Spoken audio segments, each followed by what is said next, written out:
waktu mula na rehetra ny fahasoavana sy ny fiadanana avy amin'Andriamanitra ray sy Jesu Kristy tovitsika.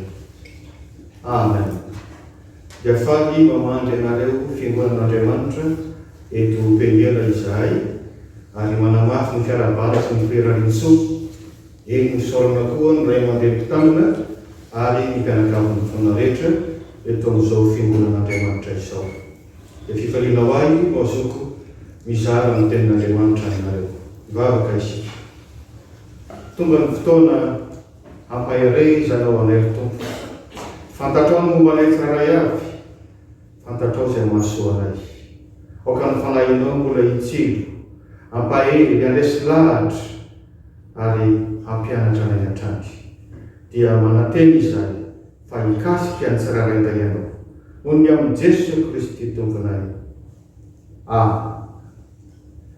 Araka izay fanibakina teo rehefa ny filazantsara ny matotoko 5:7 ka hatramin'ny 9 no isy ny afatry ny Tompo ho anao, ho avinareo hatrany ny Tompo.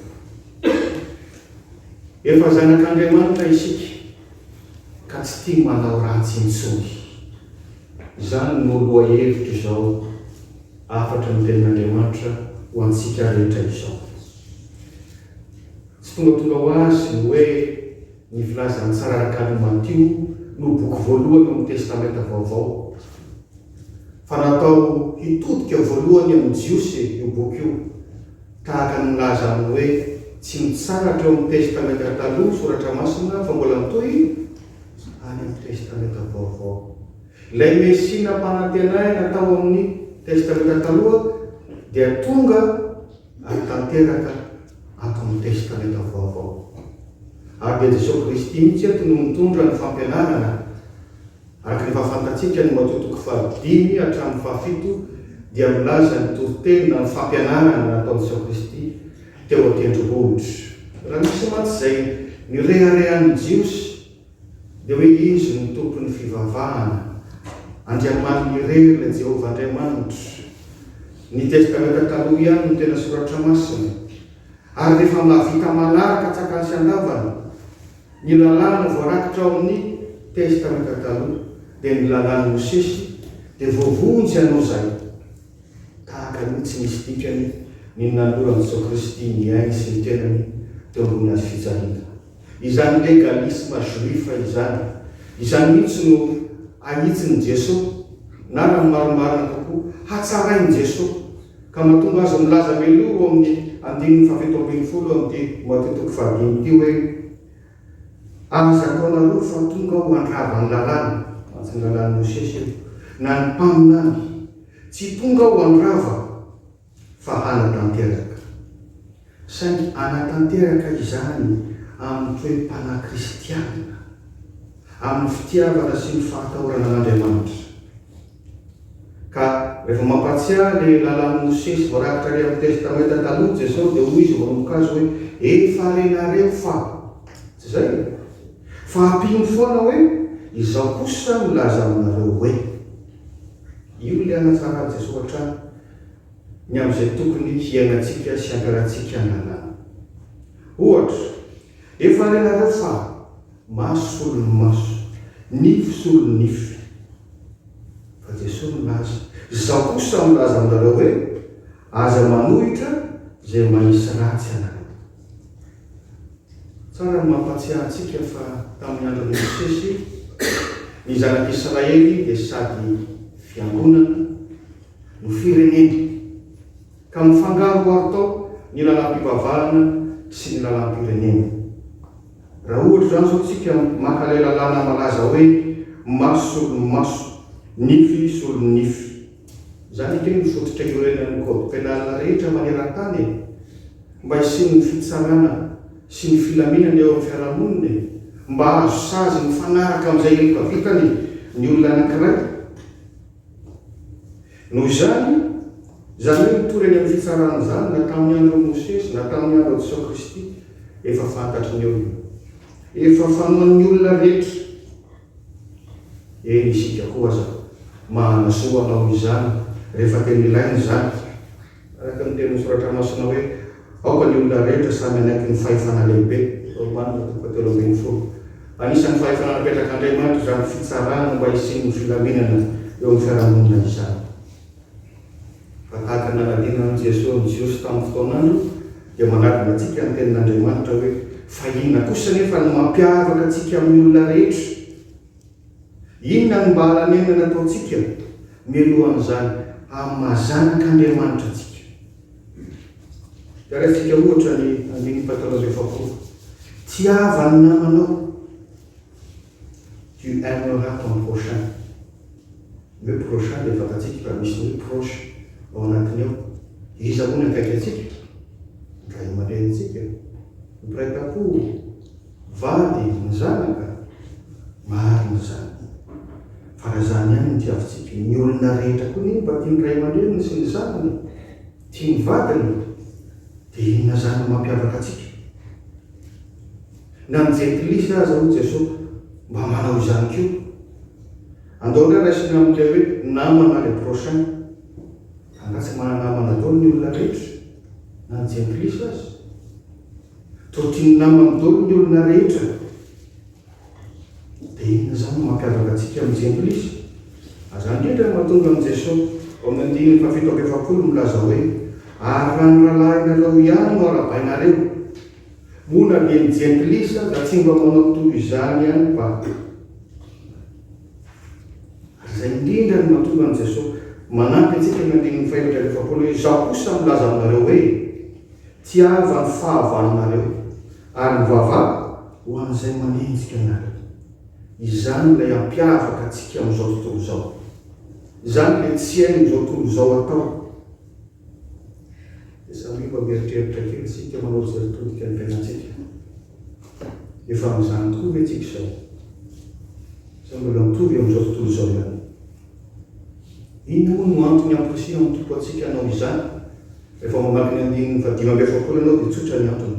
Mba ho tonga zanaky ny rainareo izay any an-danitra ianareo. Zany no ahafantarana fa zanak'Andriamanitra isika.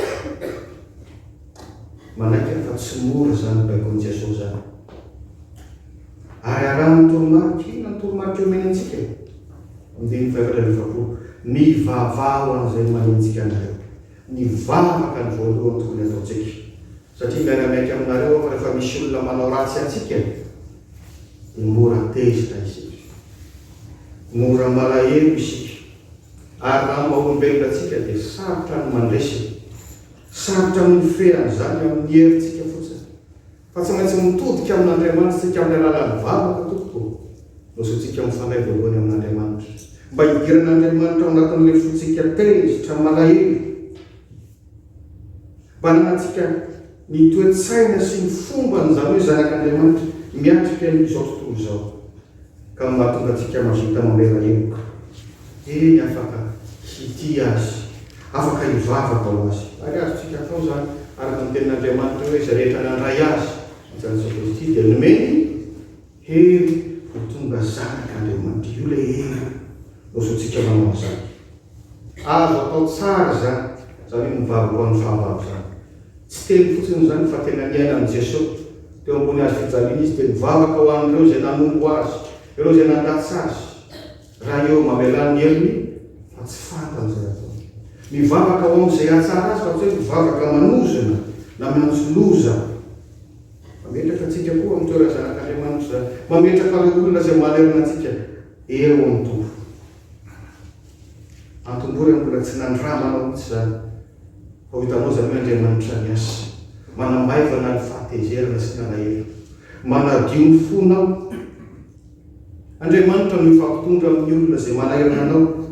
Araka ny voalaza amin'ny Romana 12:7 ry malala, aza mamaly ratsy, omeo lalana ny fahatezerana, omeo lalana ny fahatezerana. Fa voasoratra hoe ay ny fahamarina, izao no amaly ho Jehova. Deutéronomie 2:30. Raha marina anie ny fahatezerana sy ny fankalana ny lolopolo tahaka ny fako e. Atsika olona miaina manana fako daholo tsika ny an-trano any. Fa ny fako ve azo tehirizina ela be? Eo herinandro, tapa-bolana, ray volana, ao ihany le fako ao an-trano. Miteraka inona indray?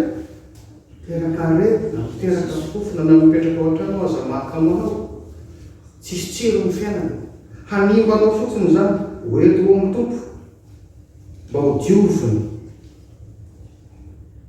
aseho Jesosy ndraiky jiosy reto anaseho amintsika koa fa ny fanarahana Kristy tsy fanarahan-dalàna na fombafomba fotsiny fa tena fanahafana amin'izay nataony Jesosy Kristy tety an-tany zay ny maha-kristiana antsika ka Jesosy Kristy mifandray amin'ny olona rehetra mivavaka ho an'ny olona rehetra dia mianatra sy manaraka amin'izany koa isika tsy voatery tahaka ny piray amponana amintsika daholo ny olona mifanarasiana amintsika tsy tahaka an'ilay namana tiantsika daholo eny ty am-piangonana indrindra no ahitantsika olona samy hafa amintsika mety samy hafa ny kolotsaina samy hafa ny fokonyaviana samy hafa ny firehana politika eny aty am-piangonana aza mety misy olona tsy tianao tsotro zao na misy olona mbola feno asiana fa zao reny olo reny mantotonga ty ny tompony miantso azy misy zay ikendren'Andriamanitra azy ao ary namozany aina io ka mampianatra antsika ny tompo mety hoe raha isika fahavalo ve reny azo mety koa moa nambarany tompo hoe mivavaha an'izay manintsika ana ka isika tsy nampianarany tompo hamalitsany ratsy zany fa nampianarany tompo aza mivavaka ho azy reny hanampy reny olony reny fa zany ny fomba ny zanak'Andriamanitra ary dia mametraka antsika amin'ny toerany matanjaka zany eo amin'ny fiangonana aka ny voalaza amin'ny Romana 12:20 isika izay matanjaka dia tokony hitondra ny fahalemeny malemy ka tsy hitady izay hafaliny tenantsika aoko isika rehetra samy hitady izay hafaliny namantsika amin'izay mahasosy mampandroso azy izay le tanjona amin'ilay fifandraisana ahoana mampandrosona azy fa ny fahasiahany na ny fankahalany dia famantarana ihany le fahalemeny zany atsony tompo anao hijoro zanak'Andriamanitra raha mamaky ny andininy 7:20 anao dia apetraka ny tompo sika itsika ny fanasiny tany itsika ny fahazavana zao tontolo zao fa rehefa nandray Jesosy Kristy mitompo sy mpamonjy anao dia omeny hery tonga zanak'Andriamanitra lasa olom-baovao tsy mitovy fomba sy fietsika amin'ny tontolo zao tsony tsy tia mamaly ny ratsy ny ratsy fa mijoro fo zanak'Andriamanitra. Amen.